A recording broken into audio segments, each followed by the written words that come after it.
CJP പ്രൊട്ടസ്റ്റുമായി ബന്ധപ്പെട്ട് കേരളത്തിൽ ഉറപ്പായിട്ടും നിങ്ങൾ കണ്ടു കാണും. മേജർ രവി എന്ന് പറയുന്ന കൂതറ രവിയും പേളി മാണി എന്ന് പറഞ്ഞ എന്തൊക്കെയോ വിളിച്ചു പറയുന്നൊരു പെണ്ണ്. അപ്പം ഈ വൈറ്റ് സ്കിന്നുണ്ട്, സംസാരിക്കാനറിയാം, പിന്നെ മറ്റുള്ള ചില കാര്യങ്ങളൊക്കെ കാണിക്കുന്നു, ഇഷ്ടംപോലെ ഫോളോവേഴ്സ് ഉണ്ടായി. പിന്നെ അഖിൽ മാരാർ, അങ്ങനെ പല ആൾക്കാരുണ്ട്. നിങ്ങൾ മനസ്സിലാക്കേണ്ടത് കേരളത്തിൽ മാത്രമല്ല സംഭവിച്ചിരിക്കുന്നത്. ഈ പേളി മാണി അപ്പോളജൈസ് ചെയ്ത പോലെ ഈ മേജർ രവി എന്ന് പറഞ്ഞ കൂതറ രവിയെ പറ്റി പറയാതിരിക്കുക നല്ലത്. നിങ്ങൾക്ക് ഓർമ്മയുണ്ടെന്ന് വിശ്വസിക്കുന്നു, മറ്റേ ഓപ്പറേഷൻ സിന്ദൂർ സമയത്ത് ഇവൻ എനിക്കെതിരെ വീഡിയോ ചെയ്തിട്ട് ഇവൻ എന്നെ ജയിലിൽ കയറ്റുമെന്ന് പറഞ്ഞതാണ്. അന്ന് ഞാൻ അവനെ ചലഞ്ച് ചെയ്തത് അവനല്ല, അവൻ്റെ അപ്പൻ്റെ അപ്പൻ. കാരണം ഞാനീ പ്രൊഫഷണൽ ജേർണലിസ്റ്റാണ്. അവനെ പോലെ തിരകഥ മോഷ്ടിക്കുക, മറ്റുള്ള സാധനങ്ങൾ അടിച്ചു മാറ്റുക, അതേപോലെ ശിവരശനെ പിടിച്ചത് അവനാണെന്ന് പച്ചക്കള്ളം പറഞ്ഞു. ഒരു റൗണ്ട് വെടിവെച്ചിട്ടില്ല ബാംഗ്ലൂരിൽ. കാരണം അന്ന് അതിനൊക്കെ ശേഷം ഇതുമായി ബന്ധപ്പെട്ട രാധാ വിനോദ് രാജു, ഡി കാർത്തികൻ, അവരൊക്കെ ആയിരുന്നു SIT ഹെഡ്. ഇവൻ ചുമ്മാ പച്ചക്കള്ളം പറഞ്ഞ് കള്ളത്തരങ്ങൾ മാത്രം പറഞ്ഞ് ജീവിക്കുന്നൊരു നായിൻ്റെ മോൻ, ആ വാക്കാണ് ഉപയോഗിക്കുന്നത്. അവൻ എന്നെ വരട്ടാൻ വരുക. അപ്പൊ ഇവന്റെ വല്യപ്പനെ സാക്ഷാൽ മോദിയാണെങ്കിലും BJP ആണെങ്കിലും RSSനെ ആണെങ്കിലും ഇന്ത്യയിലെ ഗവൺമെന്റ് ആണെങ്കിലും ബംഗാൾ ഗവൺമെന്റിനെയും തമിഴ്നാടിനെയും സാക്ഷാൽ ബാൽ താക്കറെയും വരട്ടിയവനാണ് ഞാൻ. എന്നെ ഉണ്ടാക്കാൻ വരുമെന്ന് അവൻ പറഞ്ഞു. അതൊക്കെ അവിടെ പോകട്ടെ, അതൊക്കെ ഇവിടെ ഒരു ജനാധിപത്യത്തിനകത്തുള്ള സംഭവമാണ്. ഇവനെ ഞാൻ അംഗീകരിക്കുന്നൊന്നുമില്ല. ഇവൻ പറയുന്നില്ലേ മറ്റേ മോഹൻലാലിൻ്റെ മകൾ 30 വയസ്സുള്ള പെൺകുട്ടിയെ അല്ലെ സ്ത്രീയെ, അവൾക്ക് രാഷ്ട്രീയം അറിയത്തില്ല, ഇവനെന്തു കുന്തവ അറിയാം. അവന് മോഷ്ടിക്കാനും ഈ പറയുന്ന കള്ളത്തരങ്ങളും വെടിയും മാത്രം പറയുക. അവനും ആരാധകരുണ്ടായിട്ടുണ്ട്. അതേപോലെ തന്നെ ഒരു നോൺസെൻസ് ഇഡിയറ്റാണ് ഈ പറയുന്ന പേർലി മാണി. അവരുടെയും പുറകെ കൂടിയിട്ടുണ്ട് ഇത്തിരി. അത് ഇന്ത്യയുടെ ഒരു ട്രെൻഡാണ് ബേസിക്കലി ഇങ്ങനെ ഹീറോ വർഷിപ്പ്, ഹീറോയിൻ വർഷിപ്പ് എന്ന് പറയുന്നത്. അപ്പം അതിനകത്ത് അഖിൽ മാരാർ എന്ന് പറഞ്ഞവന് ബോധം വന്നു. എന്താ പറയുന്നത്? കാരണം കാണിച്ചത് തെറ്റായിപ്പോയി പലതും. അത് ഇന്ത്യയിലുണ്ടായിട്ടുണ്ട്. അതായത് നിങ്ങൾ നോക്കുക, ഈ അജിറ്റേഷനുമായി ബന്ധപ്പെട്ട് ഈ പറയുന്ന പല യൂട്യൂബേഴ്സ് ഉറപ്പായിട്ട് ഇവർക്ക് പണം കിട്ടുന്നുണ്ട്. ഈ സംഭവങ്ങളും അറിയാം. അവരെന്താ ചുവട് മാറ്റിയത്? എന്തുകൊണ്ടാണ് ഗോധി മീഡിയ പെട്ടെന്ന് ചുവട് മാറ്റിയത്? കാരണം അവർക്ക് മനസ്സിലായി ഇനി ഫർദർ മോദിയെ താങ്ങിക്കൊണ്ട് മോദി സ്തുതിയുമായിട്ട് പോകാൻ പറ്റില്ല. കാരണം കള്ളങ്ങൾ പൊളിഞ്ഞു. ഇതായതിൻ്റെ കാര്യങ്ങൾ മനസ്സിലായി കഴിയുമ്പോൾ ആൾക്കാർ വെറുത്തു. ഇത് ഞാനിപ്പോൾ കേരളവുമായി ബന്ധപ്പെട്ടൊരു കാര്യം പറയാം. പിണറായി വിജയൻ, അതായത് 10 വർഷം കേരളത്തിൽ ഭരിച്ചു കഴിഞ്ഞപ്പോഴാണ് അയാളൊരു അൺഹോളി റിലേഷൻഷിപ്പ്, അതായത് വിശുദ്ധമല്ലാത്ത റിലേഷൻഷിപ്പ് മോദിയുമായിട്ടുണ്ടാക്കി. മോദി അതിൽ ഇയാളെ പിടിച്ചങ്ങ് ട്രാപ്പ് ചെയ്ത്. ഇയാളുടെ മകളുടെ കേസ് തന്നെയാണ് പ്രശ്നം. അതിന് കൊട പിടിച്ചു കൊടുത്തവനാണ് ഈ ബിട്ടാസ്. അത്ര മാന്യനൊന്നും അല്ല. ഈ പറയുന്ന മോദിയും പിണറായി വിജയനുള്ള ബന്ധത്തിനെ അതിനെ കോൺക്രീറ്റ് ചെയ്ത് കൊടുത്തയാളാണ്. പെട്ടെന്ന് മോദിക്കെതിരെ സമരത്തിന് അവിടെ ഇറങ്ങുന്നു. ഇവിടെ ചുമ്മാ പച്ചക്കള്ളവൻ പറയുന്നത്. അതിനകത്ത് വിനായകൻ പറഞ്ഞാണ് സത്യം. ഈ CJP സമരത്തിൻ്റെ അകത്ത് SFIക്ക് എന്ത് കോൺട്രിബ്യൂഷനാണ് ഉള്ളത്? SFI ഇവിടെ ആളൊന്നുമില്ല. പണ്ടുണ്ടായിരുന്നു, ഇവിടെ ആളൊന്നുമില്ല. ഇത് കേരളം ഡൽഹി എന്ന് പറയുന്നത് ബേസിക്കലി ഏറ്റവും കൂടുതൽ വിദ്യാർത്ഥികളുള്ള ഈ പറഞ്ഞ ABVPക്കകത്ത് SFIയേക്കാളും കൂടുതൽ പിള്ളേരുള്ളത് ഐസ എന്ന് പറഞ്ഞ മറ്റേ CPI-ML അതിൻ്റെ കൂട്ടത്തിലാണ്. കാരണം SFI എന്ന് പറഞ്ഞൊരു ഓർഗനൈസേഷനേ അല്ല, പേര് മാത്രമേ ഉള്ളൂ. എങ്ങനെയാണ് CPM ഒരു സ്റ്റേറ്റിൽ, ഇപ്പോൾ ഒരു സ്റ്റേറ്റിലും ഇല്ല, അതിനെന്ത് പ്രാധാന്യമുള്ളത്? ഇത്രയേ ഉള്ളൂ അതിൻ്റെ കാര്യം. പിന്നെ ഇനി കേരളത്തിൻ്റെ ചുറ്റുപാടി പറയുന്ന, കേരളത്തിൽ മോദിക്കെതിരെ ഒരു വാക്ക് പോലും പറഞ്ഞിട്ടില്ല പിണറായി വിജയൻ 10 വർഷം ഭരിച്ചപ്പോൾ.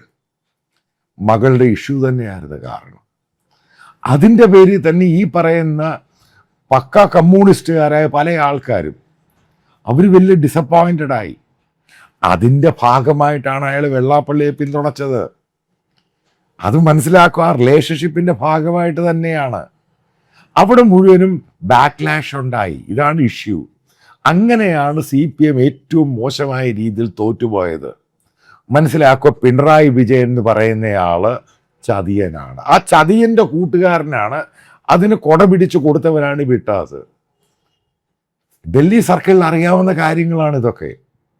അല്ലാതെ വിട്ടാസ് ഈ പറയുന്നതിൻ്റെ അത് 1% സത്യമില്ല, പച്ചക്കള്ളമാണ് പറയുന്നത്. ഈ മൂവ്മെൻ്റ് എന്ന് പറയുന്ന CJP എന്ന് പറഞ്ഞ മൂവ്മെൻറ്റിനെ ആരും അംഗീകരിച്ചിട്ടില്ലായിരുന്നു, ആരും. പക്ഷേ അതിൻ്റെ ഒരു പോക്കുണ്ട് ചെറുപ്പക്കാരുടെ ഇടയ്ക്ക്, അത് കയറി കത്തി ഇങ്ങ് വന്നു. അതാണ് അതുകൊണ്ടാണ് ഐസ അതിനെ സപ്പോർട്ട് ചെയ്യുന്നത്. പിന്നീടാണ് മറ്റുള്ളവർ ഓരോന്നായിട്ട് വരുന്നത്. ഇതാണ് എൻ്റെ യാഥാർത്ഥ്യം. അല്ലാതെ SFIക്കകത്ത് വലിയ റോളൊന്നുമില്ല. ഈ പറയുന്ന ABVPക്കാർ ഒരു ഭാഗത്ത് അതിനെ സപ്പോർട്ട് ചെയ്തത് പല ആൾക്കാരും ഈ CJPയെ സപ്പോർട്ട് ചെയ്തു. ഇനി ഈ പ്രൊട്ടസ്റ്റുമായി ബന്ധപ്പെട്ട് കേരളത്തിൽ ഈ അഖിൽ മാരാർ പറഞ്ഞൊരു സംഭവമുണ്ട്, അത് വളരെ പ്രസക്തമാണ്. അതായത് കേരളത്തിൽ ഈ പറയുന്ന BJPയെ സപ്പോർട്ട് ചെയ്തു കഴിഞ്ഞാൽ വലിയൊരു വിഭാഗത്തിനകത്തും അല്ല സെക്യുലർ സംഭവമാണ് കേരളം എന്ന് പറയുന്നത്.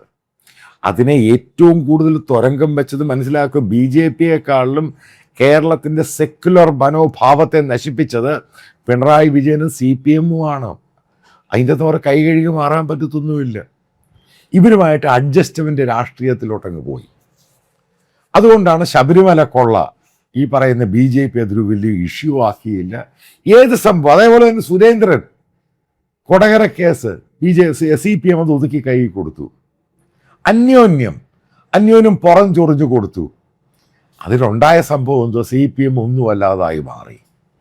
അപ്പം ഈ പറയുന്ന സോ കോൾഡ് സെലിബ്രിറ്റീസ് എന്ന് പറയുന്നവർ, ഇവരൊക്കെ എന്തോ പറയുന്നത്, അതായത് ഈ പേർളി മാണി എന്ന് പറയുന്ന പേക്കൂത്ത് കാണിക്കുന്ന പെണ്ണിന് കിട്ടിയ അടി ചെറുതാണ്.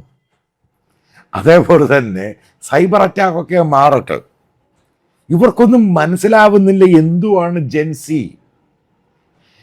നേരെ ചൊവ്വേ പട്ടാളം എന്തുവാന്ന് അറിയാത്തവനാണ് ഈ കൂതറ രവി. അവനെന്ത് ജെൻസിയെ പറ്റി അറിയാം, അവനെന്ത് ഇന്ത്യൻ പൊളിറ്റിക്സിനെ പറ്റി അറിയാം. ഇന്ത്യൻ രാഷ്ട്രീയം എന്ന് പറയുന്ന ഒരു സാധാരണ ഹവീൽദാറായിട്ട് പ്രൊമോഷൻ കിട്ടി കയറി വന്ന ഒരുത്തനാണിവൻ. അല്ലാതെ ഇവൻ ഡയറക്റ്റ് ഓഫീസർ ഒന്നുമല്ല.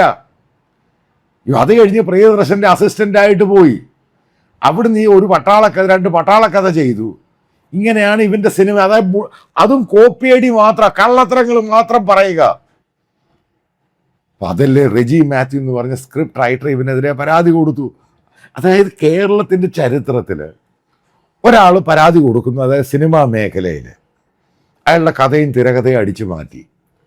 അതിന് ഇവനെതിരെ കോർട്ടിൻ്റെ വെർഡിക്റ്റ് ഉണ്ട്. അപ്പം കോടതിയിൽ പോലും പ്രൂവ് ചെയ്തും ഫ്രോഡാണ്. അതാണ് ഈ കൂതറ രവി. അവനെ പൊക്കി പിടിച്ചു നടക്കുന്ന കുറച്ച് ആൾക്കാരുണ്ട്. അതായത് കേരളത്തിൽ കിട്ടിയിരിക്കുന്ന മറ്റൊരു തമാശയുണ്ട്. ഈ അജിറ്റേഷനുമായി ബന്ധപ്പെട്ട് സെലിബ്രിറ്റീസും, അതായത് so called social media celebrities, അതായത് അവർക്ക് കൊടുക്കുന്നൊരു പാഠമുണ്ട്, വലിയ പാഠം. ഇനി മുന്നോട്ട് പോയാൽ ഇതേപോലെ നിങ്ങളെ റിജക്റ്റ് ചെയ്യും. ഇതാണ് കൊടുക്കുന്ന പാഠം. നിങ്ങൾ സെലിബ്രിറ്റി ഒന്നുമല്ല. ഈ പറയുന്ന വർഷം ഇതൊക്കെ ചുമ്മാ താൽക്കാലികമാണ്. നിങ്ങളെ പൊക്കിയെടുത്തുകൊണ്ട് കിടക്കുന്നതൊക്കെ താൽക്കാലികമാണ്. ഇതിന് ബേസിക്കലി ഒരു കോൺക്രീറ്റ് ആയിട്ടുള്ള സംഭവമൊന്നുമില്ല. കാരണം നിങ്ങൾക്ക് ബേസിക്കലി ഒരു നിലപാടില്ല. നിങ്ങൾക്ക് എന്തുവാണ് ഇന്ത്യ എന്ന മഹാരാജ്യത്തെ പറ്റി അറിയത്തില്ല. ഇന്ത്യയുടെ ഫൗണ്ടിങ് ഫാദേഴ്സ് എന്താണ് ഇന്ത്യക്ക് കൊടുത്ത് ജനാധിപത്യം, അതിനെപ്പറ്റി അറിയത്തില്ല. എന്തൊക്കെ ദ്രോഹമാണ് മോദിയും RSSും BJPയും ഇന്ത്യയോട് കാട്ടിക്കൂട്ടിയത് അത് നിങ്ങൾക്കറിയത്തില്ല. എന്തൊക്കെ നമ്മൾ പറഞ്ഞു കഴിഞ്ഞാൽ ഇതൊക്കെ ഒരു മോൾഡും ഷേപ്പും ചെയ്തൊരു രാജ്യമാണ് ഇന്ത്യ. എല്ലാവർക്കും തുല്യനീതി, എല്ലാവരെയും പരിഗണിക്കും, എല്ലാവരുടെയും ശബ്ദമുണ്ടാകും, ആ ശബ്ദം ഇന്ത്യയുടെ ശബ്ദമാകും. ഇതൊക്കെയാണ് ജനാധിപത്യ മൂല്യം എന്ന് പറയുന്നത്. അപ്പോൾ അതിനെ തകർക്കാൻ ശ്രമിച്ച മോദി ആണെങ്കിലും RSS ആണെങ്കിലും അതിനെ പിന്തുണയ്ക്കുന്നവർക്ക് കിട്ടിയ അടി ഇതാണ്. എന്നെ ഈ സമയത്ത് ഞാനൊരു സത്യം തുറന്നു പറഞ്ഞു, മറ്റേ ഓപ്പറേഷൻ സിന്ദൂറിൽ എന്തോ തെറിവിളിയും സൈബർ അറ്റാക്കും ഉണ്ടായി. ഞാൻ പുറകോട്ട് പോയോ? ഞാൻ പുറകോട്ട് പോകാത്തതിൻ്റെ കാരണം എന്താ? റീസൺ കാരണം ഞാൻ ജേർണലിസ്റ്റ് ആയതുകൊണ്ട്. കാരണം യൂട്യൂബർ അല്ല. യൂട്യൂബർ ഇന്ന് പറയും, നാളെ ഇത് മാറ്റി പറയും, 2 ദിവസം കഴിഞ്ഞ് വീണ്ടും മാറ്റി പറയും, വീണ്ടും അത് മാറ്റി പറയും. അത് അവരൊരു ആദായമാണ്. അതായത് പറയുന്നത് മുഴുവനും കള്ളങ്ങളാണ്. അപ്പം അതിനെ പൊക്കി പിടിച്ച് കിടക്കുന്നൊരു കൂട്ടരുണ്ടായി. ഈ പറയുന്ന ആദിവാസി മേഖലയിലും ഇന്ത്യയുടെ ദളിത് മേഖലയിലും കേരളത്തിൽ ഇന്ന് പല ആൾക്കാരും, അതിൻ്റെ അകത്ത് കാത്തലിക് സമുദായം, അവർ ഇഷ്ടം പോലെ സ്കൂളുകളും ചാരിറ്റിയും പരിപാടികൾ നടത്തുന്നുണ്ട്. അതേപോലെ തന്നെ പല ഇവാഞ്ചലിക്കൽ അവർ എത്രയോ മിഷൻ നടത്തുന്ന ആൾക്കാരെ അപ്ലിഫ്റ്റ് ചെയ്യാൻ. ഈ പറയുന്ന യൂട്യൂബറിന് അത് പറയാൻ പറ്റുമോ? RSSൻ്റെ ഫങ്ഷന് പോയി ഇരുന്നിട്ട് ഈ പറയുന്ന മോഹൻ ഭാഗവത് വലിയ ആനയാന്ന് പറഞ്ഞു. അപ്പം അതൊക്കെ ആൾക്കാർ മറക്കുമോ? ഈ പറഞ്ഞ സംഭവങ്ങൾ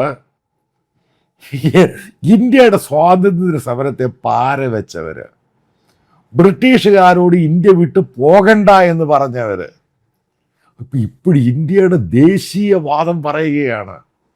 നോൺസെൻസ്. അപ്പൊ അതിനെ പിന്തുണയ്ക്കുന്നവരെ അറ്റാക്ക് ചെയ്യും. അത് ബേസിക്കലി ഈ പറയുന്ന ഒരു ഹിന്ദുത്വ മാസ്ക് ഉണ്ട്, ഒരു സംഭവം. അതങ്ങ് പൊളിഞ്ഞു വീണത് രാംക്ഷേത്രത്തിൽ, അതായത് ചാന്തചോരിയാണ്. അതായത് അയോധ്യ രാമക്ഷേത്രത്തിൽ അടിച്ചു മാറ്റി കഴിഞ്ഞപ്പോഴാണ് ഈ സംഭവം പൊളിഞ്ഞു. അതേമാരെല്ലാം കള്ളന്മാരത് ഇവിടെ കിട്ടി. ഇനി അതിൻ്റെ പേരും പറഞ്ഞു പോകാനും പറ്റത്തില്ല. ഹിന്ദു മുസ്ലിം എന്നും പറഞ്ഞു പോകാൻ പറ്റത്തില്ല. ഹിന്ദു ക്രിസ്ത്യൻ എന്നും പറഞ്ഞു പോകാൻ പറ്റത്തില്ല. കാരണം ഇതിനൊക്കെ ഒരു പരിധിയുണ്ട്. ഒരു പരിധി കഴിഞ്ഞ് എല്ലാം ബ്രേക്കായി പോകും. അതായത് ഞാൻ കൺക്ലൂഡ് ചെയ്യാൻ പോകുന്നൊരു പോയിന്റ് എന്ന് പറയുന്നത്, കേരളത്തിലെ ഈ പറയുന്ന BJPയെയും RSSനെയും അവരെ പിന്തുണയ്ക്കുന്ന കുറച്ച് സോഷ്യൽ മീഡിയ ആക്ടിവിസ്റ്റുകളുണ്ടായിരുന്നു. അതായത് ബേസിക്കലി ഇന്ത്യയെ 1% പോലും അറിയാത്തവർ. പോട്ടെ, ജെൻസിയുടെ കാര്യം പോട്ടെ, ഇന്ത്യയെ അറിയോ? ഇന്ത്യയുടെ വില്ലേജുകൾ അറിയോ? ഇന്ത്യൻ നഗരത്തിലുള്ള പ്രശ്നങ്ങൾ അറിയോ? അതിനെപ്പോലും അറിയാത്തവർ. അപ്പോൾ അവരുടെയൊക്കെ ധാരണ ഇവിടുന്നെങ്കിലും നക്കാപ്പിച്ച കിട്ടും, ഇതാണ് പ്രയോജനം, അല്ലെ അവൻ്റെ ആളായി നടക്കുക. അതങ്ങ് പൊളിഞ്ഞു വീണു. അതായത് ഇനി ഫർദർ ഫ്യൂച്ചറിലും ഉണ്ടാകാൻ പോകുന്ന ആരൊക്കെ ഇവരെ പിന്തുണയ്ക്കും, അത് നോർത്ത് ഇന്ത്യൻ ഡൽഹി അജിറ്റേഷൻ ശേഷം കാണിച്ചു കൊടുത്തു. അതാണ് കങ്കണ റോണത്തിൽ ഇത്രയും ഭയങ്കരമായിട്ട് അറ്റാക്ക് ചെയ്യുന്നത്. എത്ര മോശമായിട്ടുള്ള മറ്റുള്ള യൂട്യൂബേഴ്സിനെ നോർത്ത് ഇന്ത്യയിൽ അറ്റാക്ക് ചെയ്യുന്നത്. അപ്പം ആ രീതി കേരളത്തിലും ഉണ്ടായി. അതായത് ഒളിച്ചോടാൻ പറ്റത്തില്ല. ഒരു കാര്യം കൃത്യമാണ്, ഇന്ത്യ എന്ന് പറഞ്ഞ രാജ്യം BJPക്കെതിരെ, മോദിക്കെതിരെ, RSSനെതിരെ തിരിയുകയാണ്. ആ തിരിച്ചിലാണ് കാണാൻ പറ്റുന്നത്. ആ സമയത്ത് ന്യായീകരിച്ച് അതിനെ വെളുപ്പിക്കാൻ ശ്രമിച്ചു കഴിഞ്ഞാൽ, കൂതറ രവിയാണെങ്കിലും ഈ പേളി മാണി എന്ന് പറഞ്ഞ ഇഡിയറ്റ് ആണെങ്കിലും, കാരണം ആ സംഭവം ഞാൻ വായിച്ചതാണ്, ഇഡിയറ്റ് ലേഡിയാണ്. അപ്പം അവളാണെങ്കിലും അതിനെ സപ്പോർട്ട് ചെയ്യുന്നവരെ ജനം തൂത്തെറിയുമെന്ന കാര്യത്തിൽ ഒരു സംശയവുമില്ല.